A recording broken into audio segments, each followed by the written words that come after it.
है। मैं हूं अंजलि सिंह। देखिए, लोकसभा चुनाव से पहले कांग्रेस को बड़ा झटका मध्य प्रदेश में लग गया है। सुरेश पचौरी समेत कई कांग्रेस के नेता बीजेपी में शामिल हो गए हैं। सीधा भोपाल का रुख कर लेते हैं, बीजेपी दफ्तर, जहां पर सुरेश पचौरी जो कि अब बीजेपी में शामिल हो गए हैं। तो परम आदरणीय पीवी नरसिम्हा राव जी जैसे बुद्धिजीवी राजनीतिज्ञ रहे, कभी भी सेना के शौर्य पर प्रश्नवाचक चिन्ह नहीं लगता।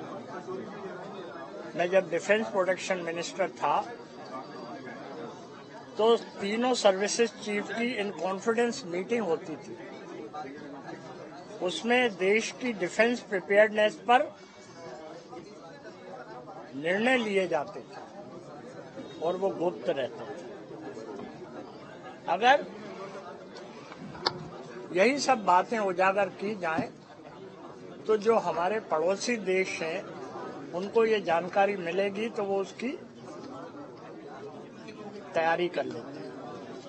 रही बात धार्मिक निर्णयों की, मैंने ज्यादा समय न लेकर केवल एक बात कही कि जब राम राज्य परिषद की स्थापना हुई थी तो उसके घोषणा पत्र में था कि अयोध्या में भगवान श्री राम जी का मंदिर होना चाहिए। जब अयोध्या में भगवान श्री राम मंदिर का ताला खुलने की बात आई, कांग्रेस का शासन था। जब शिलान्यास होने की बात आई तो राजीव गांधी जी इस देश के प्रधानमंत्री थे और जिसका कार्यकाल होता है उसे उसका श्रेय जाता है। तो उस समय शिलान्यास हुआ। फिर बात आई दूसरा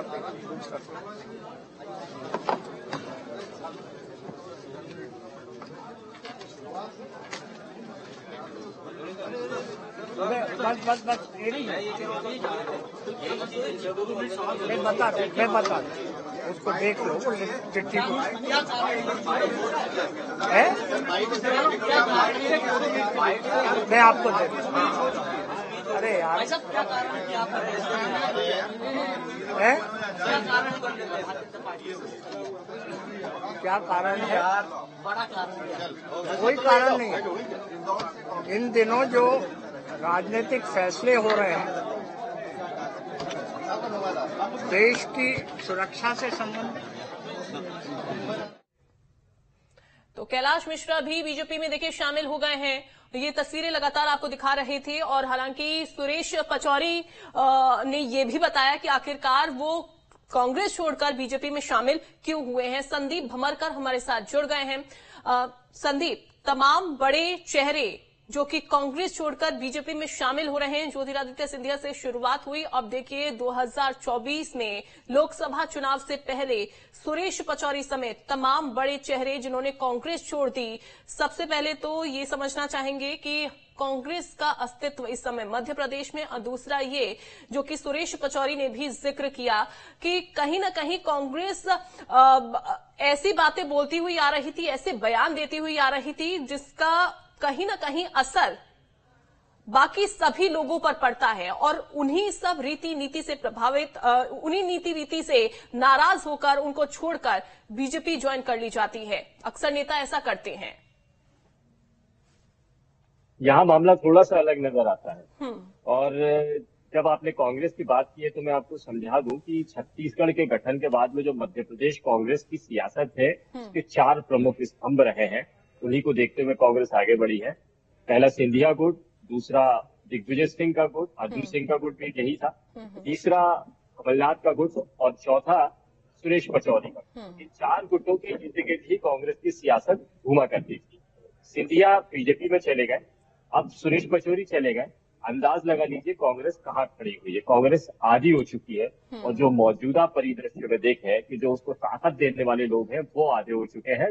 जनप्रतिनिधि तो बहुत ही कम संख्या में है और भाजपा के मुकाबले रणनीतियों में आप उसको देख ही रहे हैं। निराशा विधानसभा का इलेक्शन वो सब जाहिर ही कर रहा है। अब सुरेश पचौरी की बात करते हैं। सुरेश पचौरी का बीजेपी में इस तरह से शामिल होना ये एक बहुत बड़ा राजनीतिक घटनाक्रम है, क्योंकि सुरेश पचौरी कांग्रेस को कांग्रेसियत देने वाले नेता रहे हैं। मध्य प्रदेश में कांग्रेस को, कांग्रेस की विचारधारा को फैलाना और उस कार्यकर्ताओं को ये बताना कि ये बीजेपी से किस तरह कांग्रेस अलग है, ये काम सुरेश पचौरी किया करते थे। बहुत बुद्धिजीवी है, इंटेलेक्चुअल है और और विचारधारा के मामले में उनसे बेहतर लीडर यानी दिग्विजय सिंह और सुरेश पचौरी इक्वल हम कहे जा सकते हैं, जिन्होंने विचारधारा को आगे बढ़ाया है। अब पचौरी उससे अलग हुए हैं। अब यहाँ पर ये देखिए, आप जब वो बात भी कर रहे हैं, चाहे धार्मिक मुद्दों की बात कर रहे हैं, तो उन्होंने कहा है कि मसला अगर राम मंदिर का आया है तो राम मंदिर के मामले में राजीव गांधी ने उसका ताला ठुकाया है। यानी कांग्रेस इससे पहले धर्म के इर्द गिर्द और सनातन धर्म के प्रति निष्ठा रखती थी, उसके फेवर में काम करती थी। अब वो दौर नहीं रहा है, ऐसा सुरेश पचौरी का कहना है। यानी धार्मिक मामलों में किस तरह से कांग्रेस ने पलटी खाई है, ये सुरेश पचौरी बताते हैं। अब दूसरी बात, क्योंकि खुद रक्षा मंत्री रह चुके हैं, रक्षा उत्पादन मंत्री रह चुके हैं देश के, तो देश की सेनाओं के मामले में जो टिप्पणियां की जाती हैं, जिस तरह की टिप्पणियां की गई है, वो अपरिपक्व है और उसको राजनीतिक रूप से ऐसी तस्वीर नहीं दिया जाना चाहिए। ये टोटल बात रही है। अब व्यक्तिगत सुरेश पचौरी को देख लेते हैं। सुरेश पचौरी 2018 के लोकसभा इलेक्शन में बिल्कुल मुख्य धारा में थे। चारों नेता सिंधिया, सुरेश पचौरी, कमलनाथ, दिग्विजय सिंह एक साथ में खड़े हुआ करते थे और जीतू पटवारी, अरुण यादव जैसे लीडर्स, अजय सिंह जैसे लीडर्स उनके साथ में, उनके मार्गदर्शन में काम किया करते थे।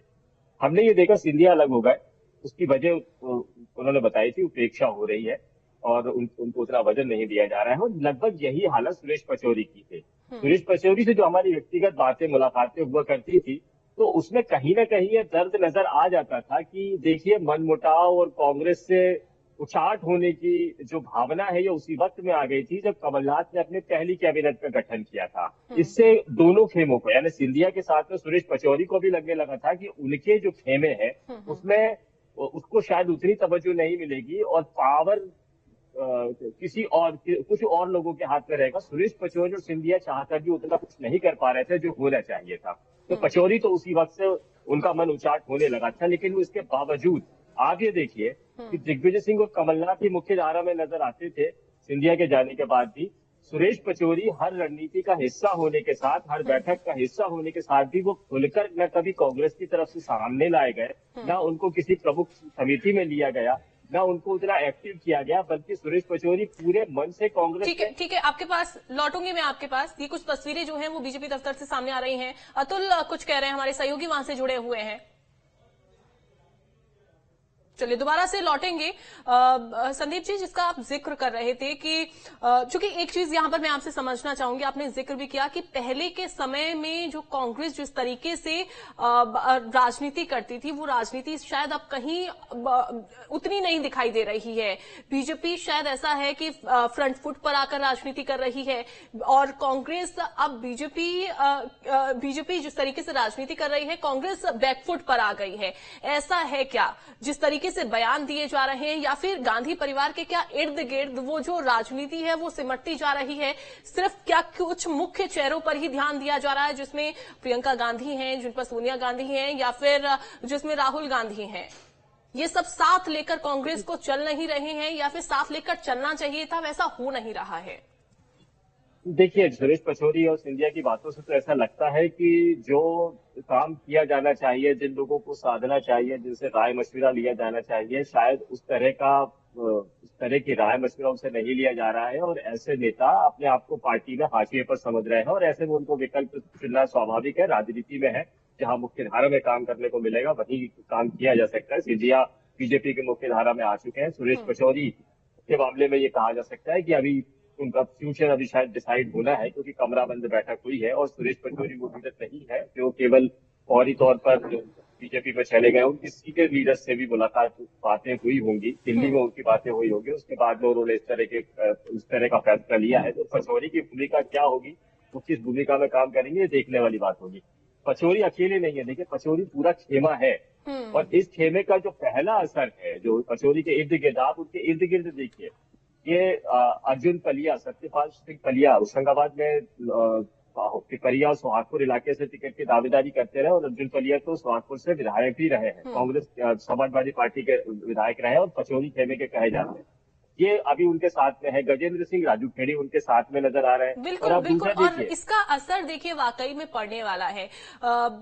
विनोद से समझ लेते हैं, विनोद भी हमारे साथ जुड़े हुए हैं। विनोद, गजेंद्र सिंह राजू खेड़ी धार पर कितना ज्यादा असर पड़ेगा, किस तरीके से सियासी समीकरण, ये जो चेहरे कांग्रेस छोड़कर बीजेपी में शामिल हो गए हैं, कैसे सियासी समीकरण बिगाड़ सकते हैं?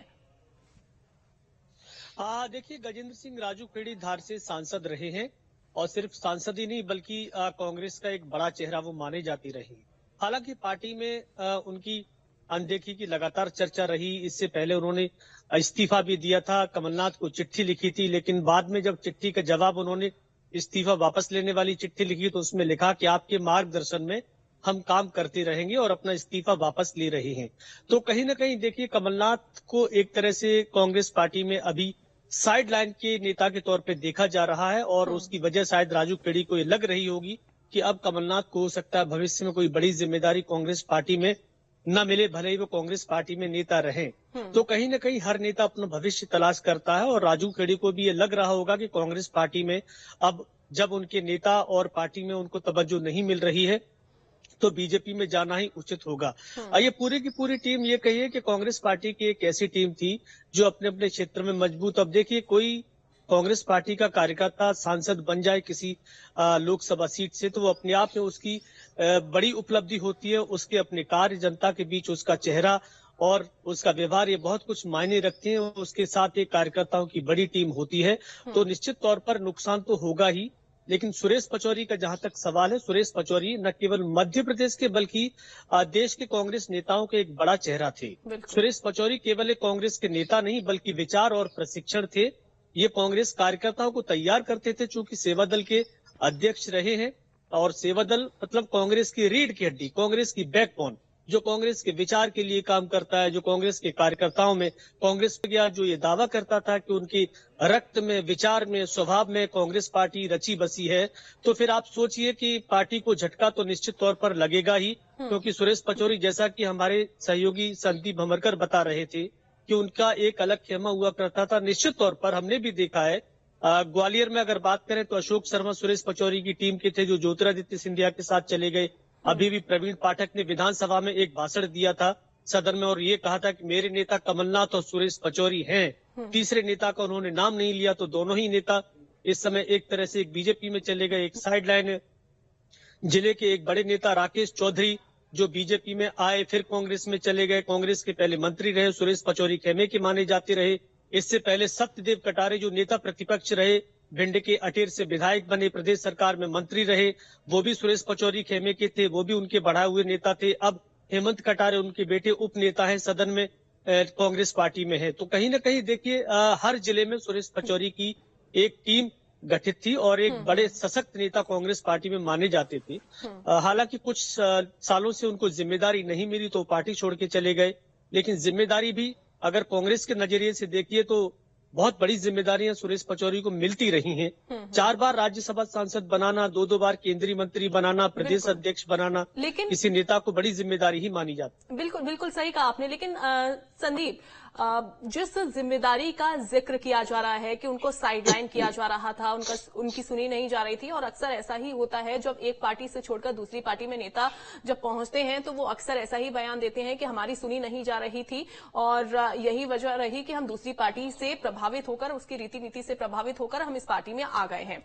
लेकिन क्या अब बीजेपी जो भी नेता शामिल हुए हैं बीजेपी में, चाहे सुरेश पचौरी की हम बात करें, कैलाश मिश्रा की अगर हम बात करें, इसके अलावा गजेंद्र सिंह राजू खेड़ी की हम बात करते हैं, अन्य नेता जो उनके साथ शामिल हुए हैं, क्या उनको वो जिम्मेदारी देने में बीजेपी अब सक्षम रहेगी? क्योंकि तमाम ऐसे नेता शामिल हो रहे हैं, और क्या जो कि पहले से ऑलरेडी बीजेपी के पास तमाम ऐसे बड़े चेहरे हैं जिनको जिम्मेदारी दी जानी है या दे दी गई है, कैसे सभी को अब साथ लेकर बीजेपी चलेगी?